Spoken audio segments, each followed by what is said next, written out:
हाँ जी साथियों, नमस्कार। एसआई के लिए राजस्थान जो पॉलिसी है वो तो हमने पढ़ ली है। फिर ये आपकी इम्पोर्टेंट कुछ इंडिया की जो पॉलिसीज़ है वो हम देख लेते हैं यहाँ पे। तो सबसे पहला जो आपके है अमृत मिशन। कौन सा मिशन है? अमृत मिशन। ये आपके हाल ही में आरपीएससी ने एक अच्छा खासा क्वेश्चन पूछा था इसमें, तो वो हम आगे डिस्कस करेंगे। सबसे पहला कौन सा है इसमें? अमृत। अमृत का जो फुल फॉर्म है वो क्या है? अटल शहरी कायाकल्प और परिवर्तन मिशन, यानी अमृत यानी Atal mission for regeneration and urban transformation. ये आपके पूछा जा चुका है कि इसमें आर क्या है।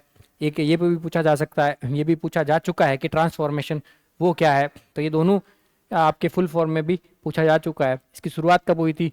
जून 2015 में इसकी शुरुआत हुई थी। साथ ही साथ उद्देश्य की बात कर लेते हैं। तो उद्देश्य इसमें क्या है? शहरी क्षेत्रों में मूलभूत सुविधाएं क्या करना है? प्रदान करना है। जैसे पेयजल की आपूर्ति है, सीवरेज है, या फिर इसमें पार्क निर्माण है और सार्वजनिक जो परिवहन है, ये आपको क्या करना है? इसमें मूलभूत सुविधाएं प्रदान करनी है। चार ही चीज इसमें जरूर याद रखना। कौन कौन सी है? एक, पेयजल की जो आपूर्ति होनी चाहिए। फिर आपके जो सीवरेज सिस्टम है वो अच्छा होना चाहिए। और खेलने घूमने और फिरने के लिए क्या होना चाहिए? पार्क होना चाहिए। वहां पे बैठ के बातें करने के लिए पार्क अच्छा होना चाहिए। और यहाँ पर पार्क में जाने के लिए क्या होना चाहिए? सार्वजनिक जो परिवहन है वो अच्छा होना चाहिए। तो ये आपके थे आपके इसके उद्देश्य अमृत योजना के। नोडल जो मंत्रालय की बात कर लेते हैं। नोडल मंत्रालय कौन सा है इसमें? आवासन एवं शहरी कार्य जो मंत्रालय है वो इसमें कौन सा है? नोडल मंत्रालय है। घटक की बात कर लेते हैं। तो घटक और आपके उद्देश्य जलापूर्ति है, सीवरेज है, सेप्टेज है, शहरी परिवहन और पार्क है। इसमें आप ये सेम ही है। अमृत 2.0 की जो शुरुआत है वो आपके कब हुई थी? ये जरूर देखना। 1 अक्टूबर 2021 को क्या हुई है? आपके अमृत 2.0 की है। इसमें सार्वभौमिक जल आपूर्ति का लक्ष्य रखा है। क्या रखा था? सार्वभौमिक जल आपूर्ति का लक्ष्य रखा था। सभी शहरी स्थानीय निकायों को क्या करना है? कवर करता है। कौन सा? अमृत 2.0। यानी कुछ एक जो अमृत में थी वो कमियां थी, फिर 2.0 में कमियों में क्या कर दिया? सुधार कर दिया। लक्ष्य रखा है 500 अमृत शहरों में सीवरेज व सेप्टेज क्या करना है? प्रबंधन करना है। 2025-26 तक क्या करना है? हर घर नल द्वारा क्या करना है? पेयजल पहुंचाना है। अगला इसमें है वित्त पोषण की बात करें तो यहां से आपके आरपीसी ने अच्छा प्रश्न बनाया था वित्त पोषण से, कि 1 लाख से अगर किसी शहर में 1 लाख से कम आबादी है तो उसमें जो वित्त पोषण है वो 50-50 दिया जाएगा। 50 कौन देगी? Central government. और 50 कौन देगी? आपके स्टेट गवर्नमेंट है। फिर 1 लाख से लेकर 10 लाख तक का अगर ऋण की बात करें तो इसमें 33.33 यानी 1/3 तो कौन देगी? आपके सेंट्रल। और स्टेट की बात करें तो 66.67 जो है आपके कौन देगी? स्टेट। अगर किसी शहर में 10 लाख से अधिक जनसंख्या है, आबादी है, तो वहां पर है 25% तो कौन देगी? आपके सेंट्रल गवर्नमेंट। और 75% कौन देगी? आपके स्टेट गवर्नमेंट। फिर बात कर लेते हैं राज्य सरकार का 10% हिस्सा है वो नगरीय निकाय द्वारा वहन किया जाएगा। यानी आप जो राज्य सरकार आपके वित्त पोषण कर रही है उसमें से 10% कौन करेगा? आपके नगरीय निकायों के द्वारा व्यय किया जाएगा। ठीक है। अब बात कर लेते हैं राजस्थान के संदर्भ में, इसमें कुछ चीजें हैं वो देख लेते हैं। 183 जो नगर निकायों में है जल आपूर्ति, भारत सरकार द्वारा बजट दिया है वो है 5,123 करोड़ का बजट दिया है 183 नगर निकायों में। नोडल विभाग है राजस्थान में बात कर लेते हैं तो पीएचईडी जो आपके अभियांत्रिकी जो विभाग है वो। फिर इसमें शिक्षा, स्वास्थ्य, दूरसंचार, विद्युत इसमें शामिल नहीं है। पॉइंट है, पॉइंट टू बी नोटेड, यहाँ पर क्या लिखा है? इसमें शिक्षा शामिल नहीं है अमृत मिशन में। कि आप शहर में शिक्षा कैसी भी हो इससे इसको कोई फर्क नहीं पड़ता है। स्वास्थ्य कैसा है? कोई फर्क नहीं पड़ता है। दूर संचार व्यवस्था कैसी है? कोई फर्क नहीं है। विद्युत अगर लाइट आ रही है जा रही है, इसमें अमृत योजना से कोई संबंध नहीं है। समझ लेना इसको। इसमें सिर्फ 4 ही चीजें हैं। कौन कौन सी है? आपके शहर में पार्क अच्छा होना चाहिए, पार्क में जाने के लिए सार्वजनिक जो परिवहन है वो अच्छा होना चाहिए, एक सीवरेज अच्छा होना चाहिए, और साथ ही साथ जो जलापूर्ति है वो सुचारू रूप से होनी चाहिए। फिर इसमें बजट 26-27 की बात करें तो आगामी वर्ष में 3 लाख पेयजल कनेक्शन क्या उपलब्ध करवाना है। राजस्थान के संदर्भ में हम बात कर रहे हैं तो कितना है? 3 लाख पेयजल है वो कनेक्शन उपलब्ध करवाना है। इसमें नोडल जो एजेंसी है वो राज्य स्तरीय बात कर लेते हैं तो वो रुडसिको है। कौन सी है? रुडसिको है। फिर इसमें वितरित राशि की बात कर लेते हैं तो सर्वाधिक जो राशि दी है इसमें बजट में वो किसको दी है? जोधपुर को, उसके बाद जयपुर को, उसके बाद किसको दी है? अजमेर को दी है। फिर आपके सतत विकास लक्ष्य, ये बहुत ही इंपॉर्टेंट है, इसमें आपके आरपीएससी घूम फिर के क्वेश्चन पूछ रही है हर बार। और फिर बात कर लेते हैं इसमें आपके लक्ष्य, तो यूएन द्वारा सतत विकास लक्ष्य एजेंडा 2030 को अपनाया गया है। तो कब अपनाया था? 2015 में इसको अपनाया गया था कि 2030 तक जो लक्ष्य है उनको प्राप्त करना है।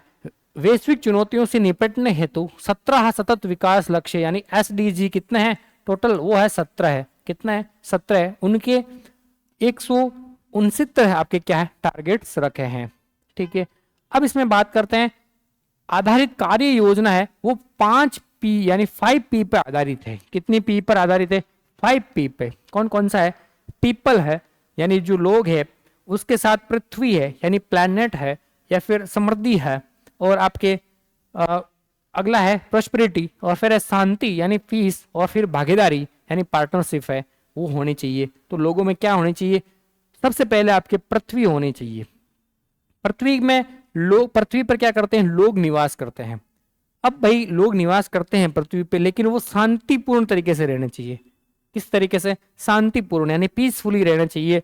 अब उसमें है कि इसमें पीसफुली रहेंगे तो ही एक समृद्धि का वो साधन है वो हमें मिलेगा। लड़ाई झगड़े से कुछ नहीं होने वाला। तो हमें क्या होना चाहिए? समृद्धि के लिए शांति से रहना चाहिए। और फिर है कि हमको सबको पार्टनरशिप यानी सहभागिता के साथ रहना चाहिए, मिलजुल कर रहना चाहिए। तो ये थे इसमें 5P। इस बार पूछा जा सकता है 5P का। इसमें सिद्धांत क्या है इसका, जो आपके कोई भी पीछे ना रहे, वो इसका मुख्य ध्येय वाक्य है। किसका? एसडीजी का। फिर बात कर लेते हैं सतत विकास लक्ष्य सार्वभौमिक है, अंतर संबंधित है और अविभाज्य है।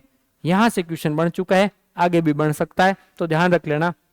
जो आपके सतत विकास जो लक्ष्य है वो क्या है? सार्वभौमिक है, यूनिवर्सल है, अंतर संबंधित है और अविभाज्य है, एटम की तरह। ठीक है, फिर नोडल एजेंसी कौन है इसमें? नोडल एजेंसी आपके नीति आयोग है। कौन है? नीति आयोग है। एनआईएफ यानी national indicator framework, NIF SDG के अंदर आपके क्या है? एनआईएफ यानी नेशनल इंडिकेटर फ्रेमवर्क है। इसको विकसित करने और इसकी समीक्षा करने के लिए इसकी जो जिम्मेदारी दी है वो किसको दी है? सांख्यिकी एवं कार्यक्रम कार्यान्वयन जो मंत्रालय है यानी मोस्फी है, उसको इसकी क्या दी है? जिम्मेदारी दी है, यानी एनआईएफ के लिए। एसडीजी के लिए कौन है आपके जिम्मेदार?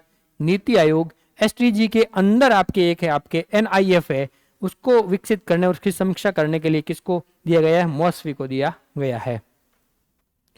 नेक्स्ट बात कर लेते हैं वर्तमान में बजट की। बात करें हम आपके इकोनॉमिक सर्वे की, तो इसमें एनआईएफ में कुल जो आपके 284 जो संकेतक है वो है कितने हैं? 284 है वो संकेतक है। अब इसमें ग्लोबल इंडिकेटर यानी जीआई आपकी बात कर लेते हैं, जीआईएफ वो कितने हैं? जीआईएफ है वो कितने हैं? 251 है। कितने? 251। स्टेट इंडिकेटर की बात करें तो वो 316 है। कितने? 316। आरपीसी में फर्स्ट ग्रेड का शायद पेपर हुआ था, उसमें ये वाला पूछा था कि स्टेट इंडिकेटर में कितने संकेतक है, तो डायरेक्ट ये भी पूछा था। डिस्ट्रिक्ट इंडिकेटर की बात करें तो 217 है। ब्लॉक इंडिकेटर शामिल किया है इसमें इस बार, तो वो कितने है? 110 है। कितने? 110। संख्या याद रख लेना, मुख्यतः ये तो जरूरी याद रख लेना 284। एसडीजी इंडेक्स, अगर इंडिया इंडेक्स की बात करें, नीति आयोग जारी करती है, इंडेक्स है ये। इसमें जो स्कोर है आपके कितना होता है? 0 से लेकर 100 तक इसमें क्या होता है? स्कोर होता है। इसमें 4 जो है कैटेगरी होती है, कौन सी है? अचीवर। अचीवर में स्कोर होना चाहिए 100। कितना होना चाहिए? 100। फ्रंट रनर की बात करें तो फ्रंट रनर में स्कोर होना चाहिए 65 प्लस। कितने? 65 प्लस। परफॉर्मर की बात करें तो परफॉर्मर में आपके 50 प्लस क्या होना चाहिए?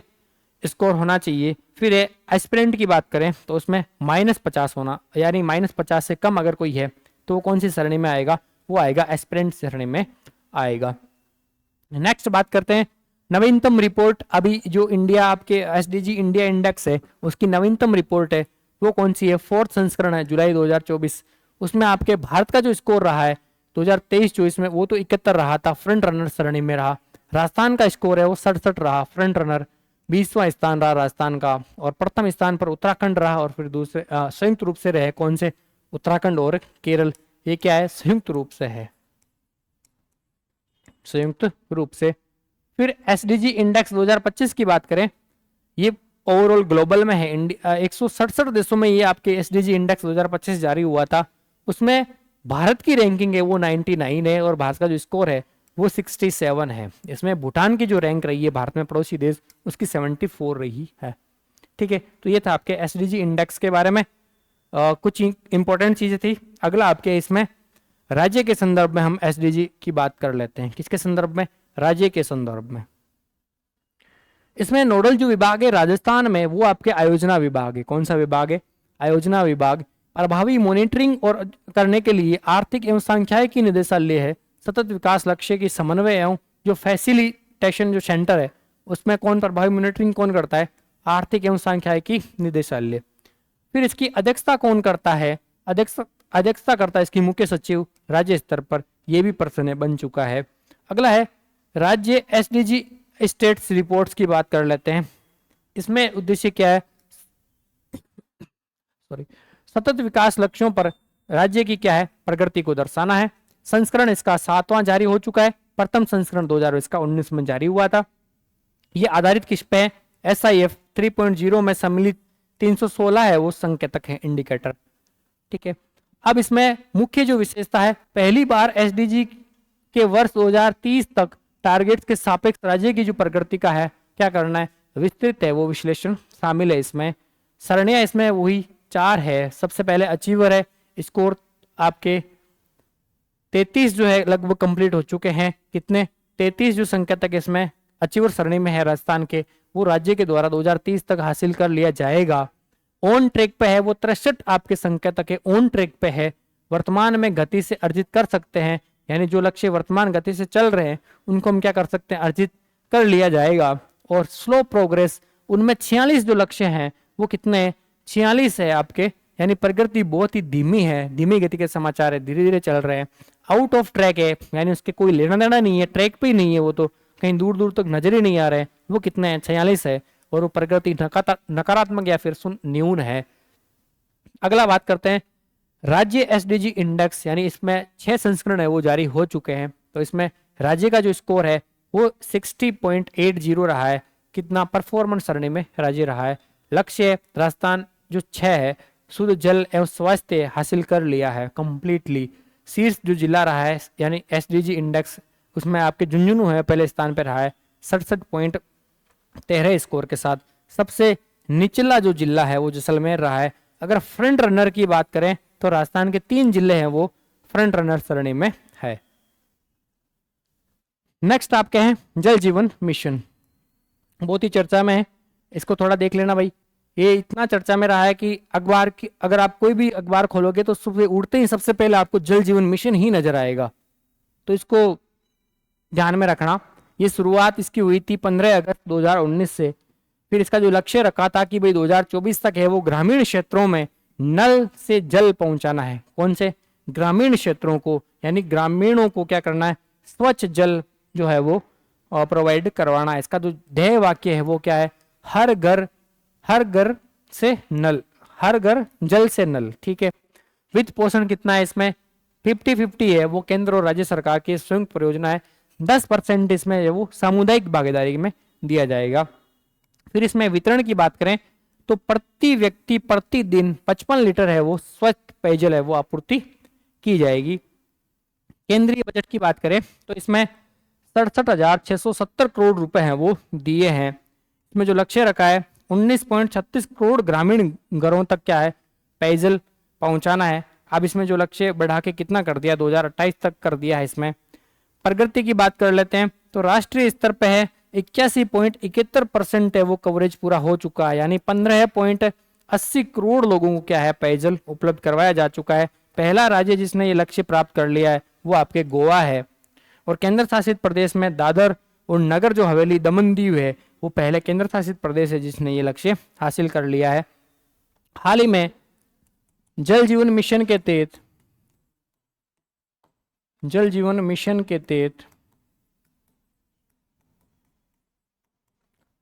जल शक्ति मंत्रालय के साथ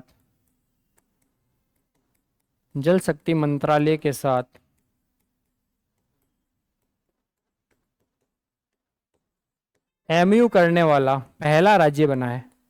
एमयू करने वाला पहला राज्य कौन सा बना है? राजस्थान बना है। कौन सा बना है? राजस्थान।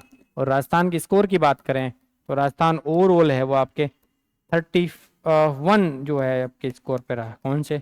31 है वो स्थान पे रहा है राजस्थान ऑल इंडिया में जल जीवन मिशन के तहत। चलते हैं नेक्स्ट। इसी में आपके राजस्थान की प्रगति है वो 1.94 लाख नए कनेक्शन जारी हुए हैं। अब तक कुल 63.03 लाख है वो घरेलू नल कनेक्शन प्रदान हो चुका है, यानी 58.54 जो % है वो लोगों को जल मिल चुका है। लाभान्वित परिवार की बात करें तो 50.46 लाख परिवार है। उपलब्ध राशि है वो 6007.12 करोड़ है। क्रियान्वयन है आपके PHED जो है जन स्वास्थ्य अभियांत्रिकी विभाग है। शीर्ष जिले की बात कर लेते हैं तो हनुमानगढ़ इसमें पहले स्थान पे है, दूसरे पे गंगानगर है, तीसरे पे भीलवाड़ा और चौथे पे कौन सा है? पाली है। नेक्स्ट आपके इसी के तहत एक और शहरी क्षेत्र में आपके जल उपलब्ध करवाने के लिए CM जल जीवन मिशन चलाया है। बजट 26-27 में इसके लिए बजट की घोषणा हुई है। वो 58,5,830 करोड़ है वो बजट शामिल हुआ है। इसमें शामिल प्री अर्बन एरिया है, उसके गांव है आपके 6245 गांवों को शामिल किया है। इसमें द्वितीय चरण में वे किया है वो 2530 करोड़ का 83 शहरों में जलापूर्ति सर्विस क्या करना है? लेवल संवर्धन करना है। फिर बात कर लेते हैं राष्ट्रीय महत्वपूर्ण खनिज मिशन यानी NCMM के बारे में। इसकी शुरुआत हुई है 2025 में हुई है और फिर इसकी अवधि है 7 वर्ष तक है, 2024-25 से लेकर 30-31 तक। इसका उद्देश्य क्या है? मुख्य महत्वपूर्ण जो खनिजों की घरेलू और वैश्विक आपूर्ति श्रृंखलाओं को क्या करना है? सुरक्षित करना है। लक्ष्य 2030 तक कितना रखा है? 1000 पेटेंट क्या करना है? हासिल करना है। 7 उत्कृष्टता केंद्रों की स्थापना करनी है। 5 वो खनिज प्रसंस्करण पार्क और 3 उत्कृष्टता वो आपके केंद्र प्रदान करना है। 1000 आपके 10,000 जो कार्यबल है उनको प्रशिक्षण करना और कौशल विकास करना है। और 5 खनिज भंडार है उनमें निर्बाध आपूर्ति करना है। ठीक है। संस्था की बात करें इसमें कौन सी संस्था शामिल है? भारतीय भूवैज्ञानिक सर्वेक्षण है, GIC को इसको जिम्मेदारी दी है। घरेलू अन्वेषण, ये आपके 1200 अन्वेषण परियोजनाओं का संचालन किया जाएगा। 2024-25 में फील्ड सीजन में 195 जो परियोजना है वो शुरू की थी। कितनी? 195। तो ये आपके इंपॉर्टेंट है, यहाँ से राजस्थान की उसमें 35 जो परियोजना है वो शामिल है। कितनी? 35 जो परियोजना है राजस्थान की शामिल है। GSI ने सिरोही भीलवाड़ा में नियोडिमियम का जो सर्वेक्षण है वो शुरू किया है। किसमें? सिरोही और भीलवाड़ा में नियोडिमियम जो है उसका सर्वेक्षण शुरू किया है। परमाणु ऊर्जा विभाग के ने बालोतरा में दुर्बल पृथ्वी जो खनिज तत्व है, रेयर एलिमेंट है, उसकी खोज की है और प्रोत्साहन राशि ये 1500 करोड़ है और 30 खनिजों को चिन्हित किया है। इसमें केंद्र सरकार में 26 को क्या है? नीलामी का अधिकार दिया है। तो ये थी आपके NCCM। ये आपके बहुत ही इंपॉर्टेंट है। बहुआयामी गरीबी सूचकांक MPI। इसमें जारीकर्ता कौन है? नीति आयोग। जारीकर्ता कौन है? नीति आयोग है। आधार क्या है इसमें? आय के बजाय स्वास्थ्य, शिक्षा और जीवन स्तर की क्या है? कमी के आधार पर ये घोषणा की जाती है MPI की। संकेतक इसमें 3 है, आयाम और 12 इसमें क्या है? संकेतक के 3 इसके आयाम है। आयाम 3 आयाम कौन कौन से? 3 आयाम है इसमें, स्वास्थ्य, शिक्षा और जीवन स्तर। इनके अंदर टोटल जो संकेतक है वो कितने हैं? 12 है। पोषण है, बाल किशोर है और मृत्यु दर, प्रसव पूर्व देखभाल, शिक्षा में स्कूली शिक्षा के वर्ष, स्कूल में उपस्थिति। फिर जीवन स्तर की बात करें, ईंधन, स्वच्छता, पेयजल और बिजली, आवास, संपत्ति और बैंक का खाता होना चाहिए। तो ये थी आपके राष्ट्रीय बहुआयामी गरीबी सूचकांक के संकेतक और आपके आयाम। अब बात कर लेते हैं प्रमुख आंकड़े 2013-14 से लेकर 22-23 तक के प्रमुख आंकड़े क्या है। कुल जो गरीबी में गिरावट आई है वो 13-14 में थी आपके 29.17%। कितनी थी? 29.17%। वहां से घटकर आपके 11.28% रह गई है। कितनी? 11.28% रह गई है। गरीबी से बाहर कितने निकले? लगभग 24.82 करोड़ लोग हैं वो गरीबी से बाहर निकल गए हैं। कितने? 24.82 करोड़। सबसे तेज सुधार हुआ है वो आपके यूपी में हुआ है। यूपी के जो लोग हैं उन्होंने मेहनत की और वो गरीबी से बाहर निकले। फिर बिहार है, फिर MP में बड़ी गिरावट आई है। क्षेत्रवार की बात कर लेते हैं तो ग्रामीण क्षेत्र में गरीबी की बात करें तो 13-14 में ग्रामीण क्षेत्र में जो गरीबी थी वो आपके 32 पॉइंट कितनी थी, 59% से घटकर 19.28% रह गई है, यानी बहुत तेज है वो गिरावट आई है ग्रामीण क्षेत्र में। फिर है शहरी क्षेत्र, शहरी क्षेत्र में 8.65% से घटकर 5.27% रह गई है, स्थिर इसमें क्या हुआ है, सुधार हुआ है। तो ये थे आपके शहरी और ग्रामीण क्षेत्र में गरीबी की गिरावट। फिर बात कर लेते हैं कुछ अन्य महत्वपूर्ण विवरण है एसबीआई की रिसर्च, विश्व बैंक रिपोर्ट में ग्रामीण क्षेत्रों में गरीबी 2.8% रही है, शहरी क्षेत्र में 1.1% रही है। सबसे कम गरीबी वाले जिलों की अगर राज्यों की बात करें तो केरल है सबसे कम, यानी ये टोटल जो आपके गरीबी मुक्त राज्य घोषित हो चुका है, कौन सा, केरल, फिर गोवा, फिर सिक्किम और तमिलनाडु। सर्वाधिक गरीबी वाले राज्य की बात करें तो यहाँ कंफ्यूज मत होना, पहला तो बिहार ही है, दूसरा झारखंड है, तीसरा यहाँ पर मेघालय है, इसको थोड़ा सा देख लेना कौन सा है, मेघालय, फिर यूपी और एमपी। वर्तमान में गरीबी कितनी है, 10.77% है, मध्यम श्रेणी में आपके भारत शामिल है, कितनी है, 10.77%। अब हम बात कर लेते हैं राजस्थान की स्थिति के बारे में। तो राजस्थान का जो स्थान है इसमें 10वां स्थान रहा है, कौन सा, 10वां स्थान रहा है। कुल प्रगति यानी 1.87 करोड़ लोग गरीबी रेखा से बाहर आए हैं। गिरावट की बात करें 29.46 से घटकर 15.31 है वो गरीबी रह गई है 22-23 में। कुल यानी अगर कमी की बात करें तो 13.5% की कमी हुई है 29-46 से 15-31 में, कितनी, 13.5% की। अगर क्षेत्रवार बात कर लेते ग्रामीण क्षेत्र में 18.62% और शहरी क्षेत्र में 4.54% है। इसमें सुधार किसमें हुआ है, स्वच्छता, बिजली और बैंक खाते राजस्थान में क्या हुआ है, सुधरे हैं। सबसे गरीब जिले की बात करें तो उसमें बाड़मेर है वो सबसे गरीब जिला है, फिर जैसलमेर है, फिर प्रतापगढ़ है और बांसवाड़ा, डूंगरपुर और जालौर है। इसमें 50% से भी क्या है, प्लस गरीबी है। कितने जिलों में आप पूछ सकते हैं, तो ये 3 जो जिले हैं इनमें 50% से भी ज्यादा गरीबी है, कितने, 3 जिलों में। सबसे कम अगर गरीबी की बात करें तो झुंझुनू और कोटा और जयपुर में वो सबसे कम गरीबी है, किसमें, झुंझुनू, कोटा और जयपुर में। अब बात कर लेते हैं वैश्विक बहुआयामी गरीबी सूचकांक यानी ग्लोबल एमपीआई की, वो तो थी आपके नीति आयोग द्वारा जारी रिपोर्ट के तहत, जबकि ये आपके हैं ग्लोबल एमपीआई है आपके, ये जारी करता कौन है, इसमें आपके जारी करता है वो है यूएनडीपी प्लस, जो एक ऑफी एक संस्था है उसके द्वारा। गिरावट का दौर की बात करें तो 2005-6 में 55.1% से 19 से लेकर 21 तक 16.4% के बीच रह गई है।